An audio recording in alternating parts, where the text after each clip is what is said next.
Hey, and welcome back to Real Housewives Recaps. Today I'm covering Real Housewives of Potomac, Season 4. Today I'm actually combining episodes. I'm covering Episode 4, The Wig Easy, and Episode 5, The Big Easy Showdown.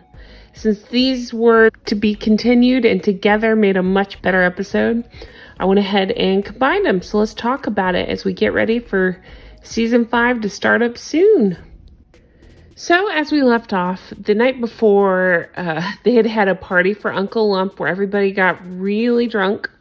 And it turns out that Michael may have said some things he might regret, supposedly. Or that his mic wasn't working.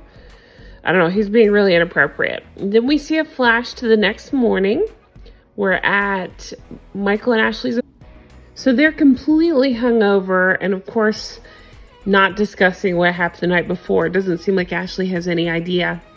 We go over to Candiace's. It's about 2 p.m. She's rolling out of bed.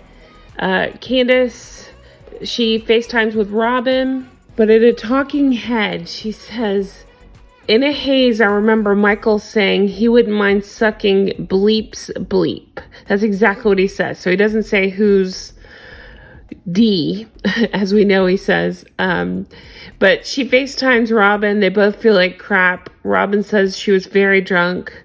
And then to camera, she says, "Michael made this crazy comment. I remember having this strong reaction to it. Like, what the blank?" I don't think Candiace remembers what he said. It took Ashley and I a long time to get back to a good place. So I'm not going to talk about it with anybody. And then, funny enough, Candiace says to camera, Robyn was very drunk, so maybe she doesn't remember the comment. As a newly married bride, of course she has to go back to that, "I'm not here for destroying marriages. There's no reason to carry this to anyone." So they're both going to keep it to themselves. It's funny that they both had these talking heads, and then don't discuss it on the phone call. So then we go over to Gizelle. Gizelle is making a list of what she wants in a man. She's having a talk with her daughters about going to New Orleans. So then we get a funny scene of Karen at the dentist. She's nervous. She's having some work done.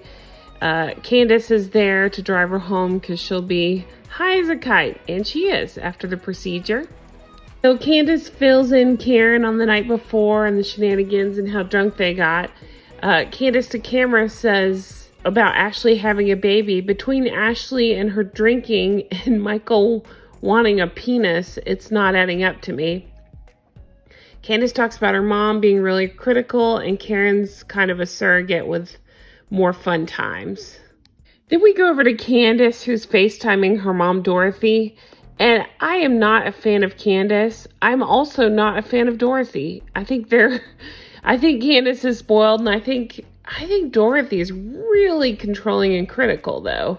I mean, in fairness, Candiace is a grown woman. She shouldn't live in her mother's house. But you definitely see that side of Dorothy where she can be very critical and rude, basically. So they get into it back and forth, and Candiace ends up hanging up the laptop on her, and it's not good. It comes back up later. We have Robyn and Juan. Robyn continues to have a boring storyline. She's having her closet redone.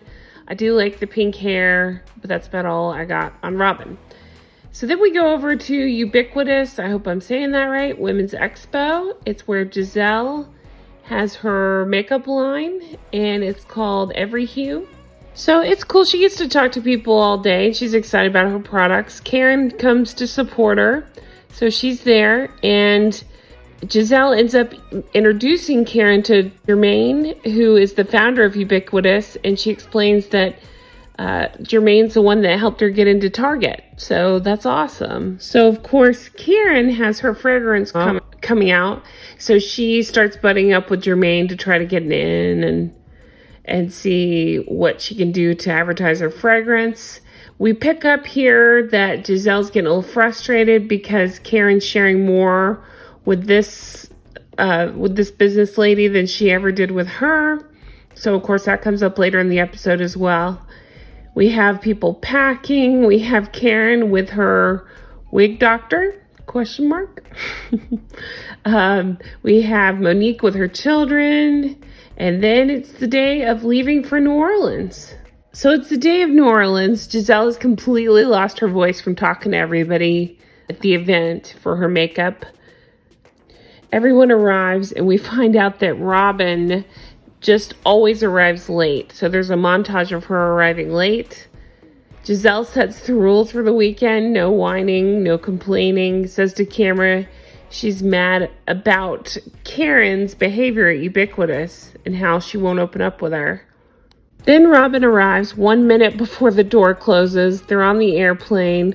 We get to see them traveling, and then they arrive in New Orleans. So they're checking in, and it turns out Gizelle's in the presidential suite in the hotel, and she ends up asking Katie if she wants to stay in the room with her, and says to Cameron, Katie needs one eye kept on her at all times.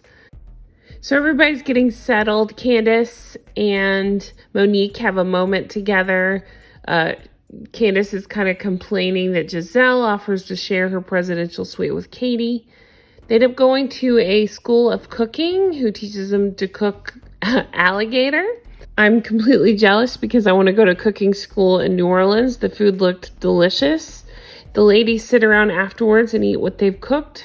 And Gizelle talks about Karen coming to be Ubiquitous.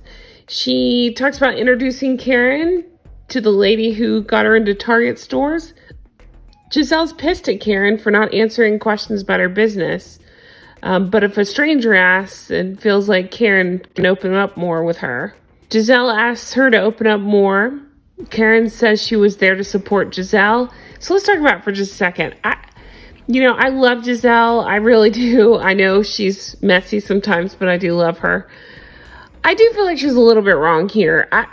Believe me, I'm not a Karen fan, but Karen did come out to support her, and then she talks crap about it in front of all the ladies. And I know it's a Real Housewives show. That's what they're supposed to do, but I didn't think this was great, what was happening here. But Karen gets pissed. She ends up walking out. She says it's all BS, and we see it to be continued. So I'm going to go ahead into episode 5 here. It's a continuation. So after Karen left dinner, Gizelle was saying she don't even want to talk to me. Candiace follows after Karen so she can talk to her. Karen explains that she keeps her business away from friends. Karen kind of calms down, and they end up going back to the table to talk. And Gizelle says that she wants them to be friends. They seem to make up. And of course, Candiace can't stand it if the attention's not on her, so she brings the attention back around to her. She does explain a horrible situation with her mother. And she said her mom called her, excuse my French, a dumbass bitch. That's awful. I actually felt for Candiace in this moment because while we might call her things like that, her mom? Oh, that's terrible. She says it makes her not sure if she wants to have kids because she doesn't want to continue the cycle. And Monique reveals that her mother-in-law is kind of like that with her. So they get back on the party bus. They go up to Gizelle's suite. It's Candiace, Katie, and Gizelle. Gizelle said she's glad that Candiace came because of the Karen stuff.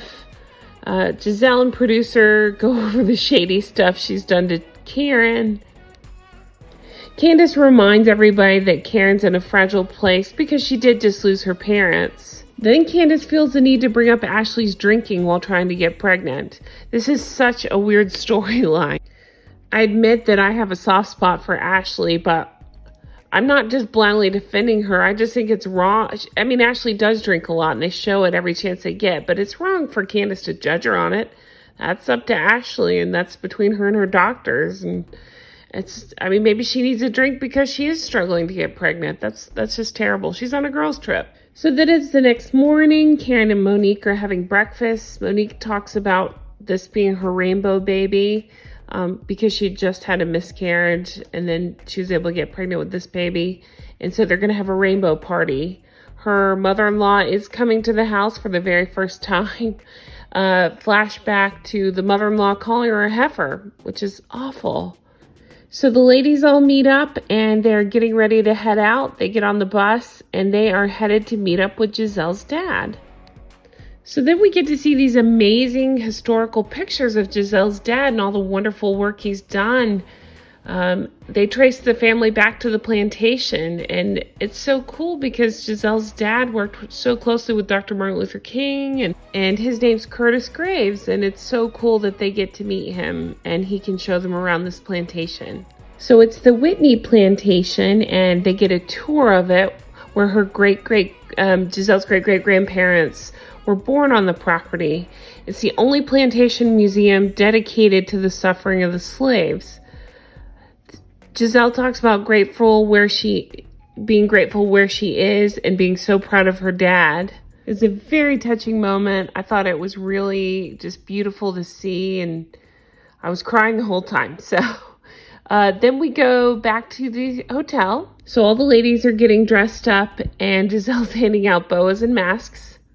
So while Gizelle is waiting on the other ladies to come down for the evening, she gets on her phone and realizes Karen, who's asked to stay behind, is doing an Instagram live. And well, this sets Gizelle off. So they all get on the bus, and of course Robyn is late, which seems to be the theme of the episode. Ashley's excited. She's talking about this is the last time that she gets to go out before baby Darby is in the oven. Ashley says she promised Michael she wouldn't do shots, and then immediately does some shots. Candiace is saying to camera, do you want to be a mom or do you want to be a drinker? They're drinking, they're dancing in the street. Going back to Gizelle's suite, and Robyn says to camera, on a scale of 1 to 10, Candiace and Ashley are at an 8 of drunkenness. They do more shots and a whole bunch more drinking, and they're showing off their boobs for beads.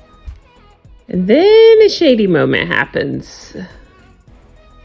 So Katie says out loud that Candiace doesn't believe that Ashley's trying to get pregnant. And Candiace says, I think that you're not sure. That's my personal assessment. And Ashley says, are you pulling a Dorothy on me right now? Meaning like her mother analyzing her. And Candiace says, yeah, maybe a little bit. Ashley says, what does that have to do with anything? Meaning the drinking. Candiace is judging Ashley for her drinking while trying to get pregnant. Monique ends up standing up for Ashley and says, it's fine to drink while you're trying to get pregnant. You just don't want to drink when you're pregnant. Robyn says, who says you can't drink while you're trying to get pregnant? And I was pretty proud of Robyn for stepping in. Candiace says drinking caused residual effects. Ashley says, do you have an MD behind your name? I think Candiace says the most infuriating thing. She says, I have an honorary MD because my father, my stepfather, my mother, and my stepmother. Monique is the voice of reason here. She's saying we should respect each other's journeys.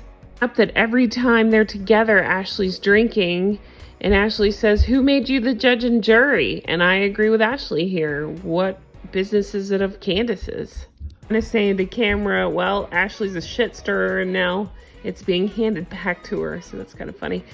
So the other interesting thing that happens here is Candiace says, my mouth speaks on what it speaks on, as if her mouth says what it says without her brain getting involved. So I found that funny. They go back and forth. Monique says Ashley is getting a taste of her own medicine.